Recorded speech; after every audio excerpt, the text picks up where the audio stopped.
ดีเด้อโดยสบายดีช่างไปช่างไปสบายเด้อสบายดีสบายดีโอ้เพิ่นเห็นเลยต้านเอาไม่ต้านเด็ดทาย เพิ่นกะบ่ได้คือเห็นทุกคนนะ ถ่ายตั้ง ไม่ต้านนัวไม่ต้าน เอาแล่เพิ่นหยานหมดละ เรายังเห็นคนเฮ็ดนะ เราถ่ายเจาะยาวมายาวไอ้ เอาวิถีชีวิตของกระเจ้าเฮ็ดมีบ้านนอกของนาก็แบบนี้ แกช่าง เฮ็ดประมาณนี้เนาะ นี่ เพราะว่าตัวนี้เป็นกันแดดคนกา ถ่ายเลย ใช่ให้ทำไป ที่ชื่อเฮ็ดนี่ คนทุกคนยาก แม่นคุณทุกข์ยาก คันห้างมีนี่มีกระเบื้องนี่ แม่นนอนทุกยากและจึงเฮ็ด โอ้ ยังคนทุกคนยาก ใส่แถวธรรมศาสตร์เนาะ ประมาณมื้อนึงจักอันสิได มือนึง แม่น โอ้ยนี่ฮิตที่เช่านี่ฟรีซ้ำนี่ฮอดได้30 โอ้ฮอด30ทุกคนเลยเนาะ ไหวได้พี่น้องคนเฮ็ดเลย ในนั้นจะเฮ็ดนี่โอ้6อันนี้ 6อัน เอาเฮ็ดเลย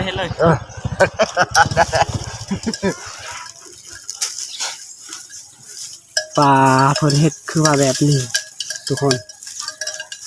คลิปนี้คลิปครั้งแรกที่ว่าเฮ็ดเป็นเนาะ แรกๆก็บ่เคยเห็นซ้ำ เจ้าก็ยังใส่แบบนี้อยู่เนาะแต่ว่าเพิ่นว่าอยากได้ใส่สังสีกระเบื้องอยู่แต่ว่าบ่มีเงินเนาะว่าย้อนทุกข์จนเพิ่นก็เลยเฮ็ดแบบดั้งเดิมคือแต่อาหารเนาะ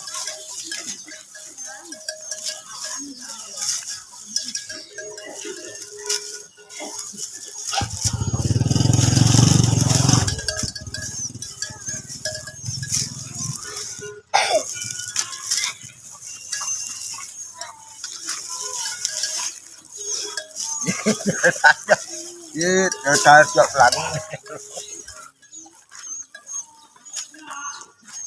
อันนี้แม่นบ่อนจุดเขาเจ้าเอาไว้เขาเจ้าเฮ็ดไว้กองแบบนั้นทุกคน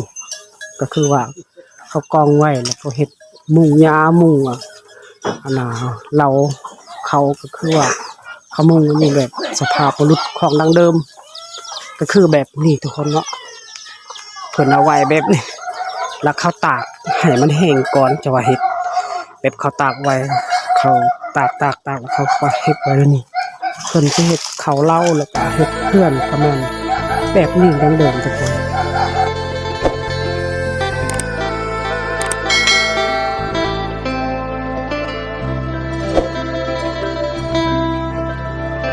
สวัสดีทุกคน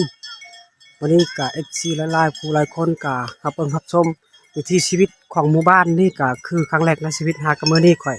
เก็บกำวิถีชีวิตเราภาคติดตามแล้วกดไลค์กดแชร์กดติดตามเพื่อกำลังใจให้คิดคลิปต่อไปเอารับเบิ่งรับชมวิถีชีวิตของหมู่บ้านนี่ล่ะ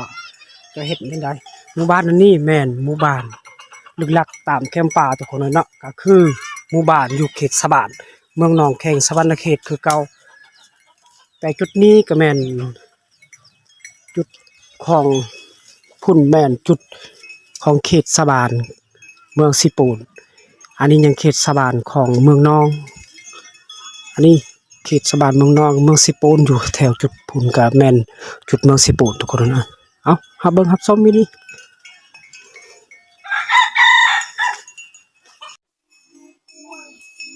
เอาตอนนี้ก็ฮอดหมู่บ้านนี่ก็คือว่าหมู่บ้านดังเดิมทุกคนเลยก็คือหมู่บ้านนี่แม่นหมู่บ้านสาบานเขตสาบานชนบทก็ห่างไกลศอกลีเขตผู้ดอยภูป่าดงทงเพียงทุกคนก็คือแบบนี้เขาเจ้าอยู่เขาเจ้าพักอาศัยเฮือนศาลบ้าน2ของหมู่บ้านนี้ก็คือเขตสะบานนี้อยู่เขตเมืองนองแขงสะวรรณเขตหมู่บ้านนี้ส่วนหลายเขาเจ้าเฮ็ดให้ทุกคนบ่มีนาเฮ็ดให้แล้วก็เฮ็ดสวนมันต้นทุกคนเลยแล้วคือชาวบ้านนี่ก็ดุแฮงทุกคน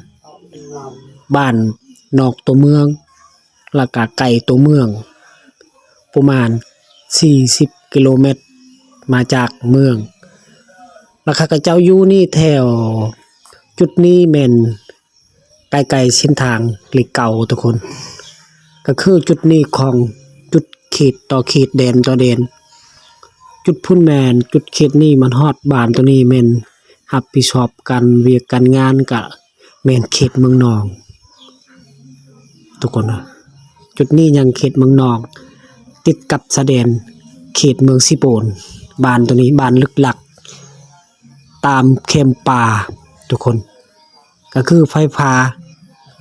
ก็บ่ค่อยได้ทุกคนหากก็ได้ปีนี้ใบ2ปีหลังนี้แล้วได้แล้ว2ปีหลังทุกคนนะเส้นทางก็ยังบ่ค่อยมีหากก็มีกำลังเขาเฮ็ดประมาณสบายดีเด้อโดยสบายดี ช่างไปช่างไปสบายได้ สบายดีสบายดี โอ้เพิ่น เฮ็ดเลย ต้านเอาไม่ต้านเด็ดทาย เพิ่นกะบ่ได้คือเห็นทุกคนนะ ถ่ายกลั้ง ไม่ต้านนัวไม่ต้าน เอาแล่เพิ่นหยานพุ่นล่ะ เรายังเห็นคนเฮ็ดนะ เราถ่ายเจาะยาวมายาวดูอ๋อไอ้ วิถีชีวิตของกระเจ้าเฮ็ดมีบ้านนอกของนาก็แบบนี้ แก่ช่าง เฮ็ดประมาณนี้เนาะ นี่ เพราะว่าตัวนี้เป็นกันแดดคนได้คนกา ถ่ายเลย ใช่ช่างไป ที่ซื้อเฮ็ด คนทุกข์คนยาก แม่นคุณทุกคนยาก คันห้างมีนี่มีกระเบื้องนี่ แม่นนอนทุกยากและจึงเฮ็ด โอ้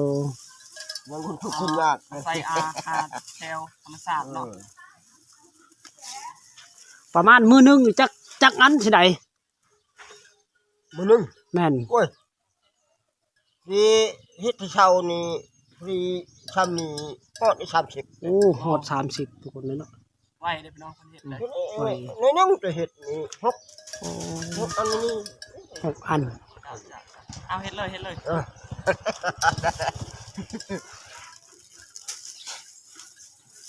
ปลาเพิ่นเฮ็ดคือว่าแบบนี้ทุกคน คลิปนี้คลิปทั้งหลายว่าเฮ็ด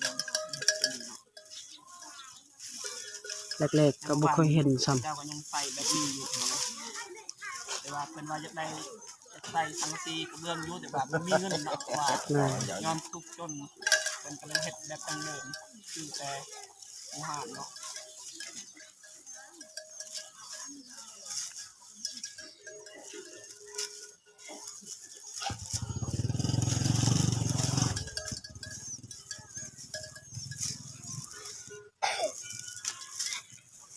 ไหวเนาะเพิ่นเฮ็ดไหวอีหลีเนาะ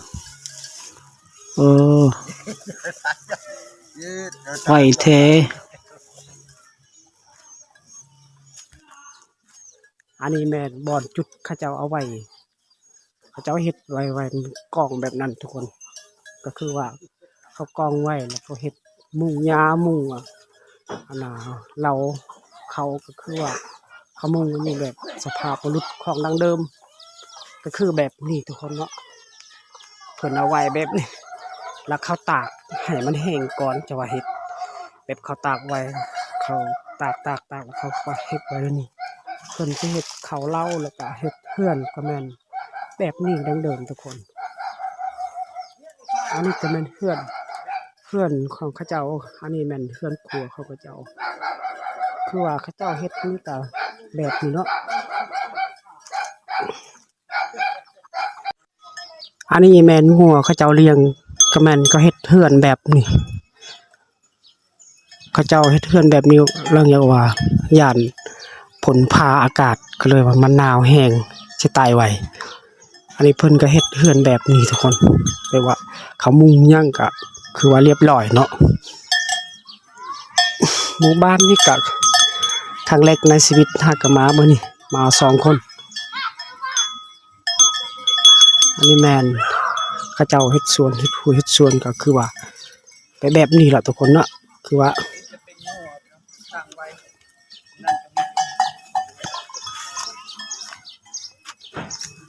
อันนี้แม่นผู้สาวข้างบ้านนี่ก็คือ3 คนเขาเจ้าเบิ่งวิถีชีวิตของเขาอัปเดตก็คือว่าพวกน้องๆ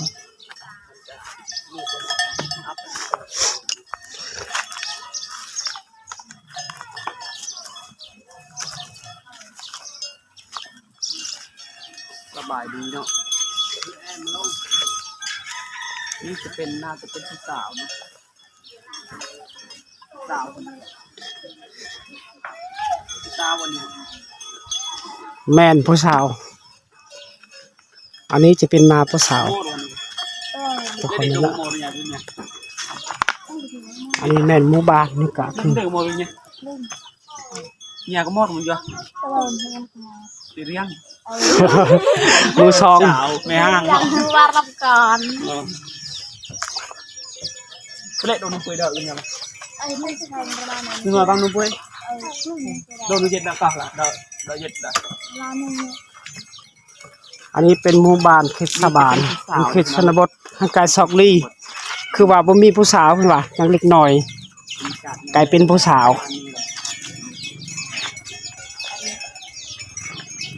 อันนี้เขาเจ้าเลี้ยงสัตว์คือปะปล่อยลอยเลยค่ะคือว่าสบายโอ้สบายเลยเนาะ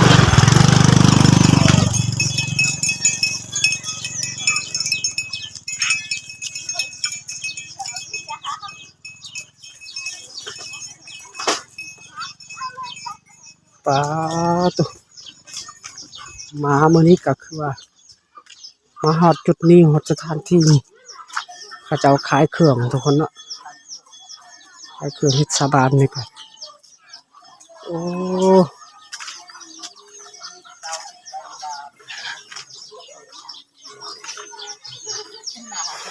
อันนี้แม่นเขาเจ้าขายเครื่องขับตอนขดสาบานหลังจากว่าของอันน่ะหมู่บ้านนี่ก็คือว่าเพิ่นขับตอนวิถีชีวิตของเขาเจ้าก็แม่นขายมักเพชรและขายเกลือเพิ่นน่ะ เวลากินในยางเป็นขายครับ จุดนี้แม่นจุดเขาเจ้าอาบน้ำทุกคนจุดนี้แม่นจุดเขาเจ้าอาบน้ำ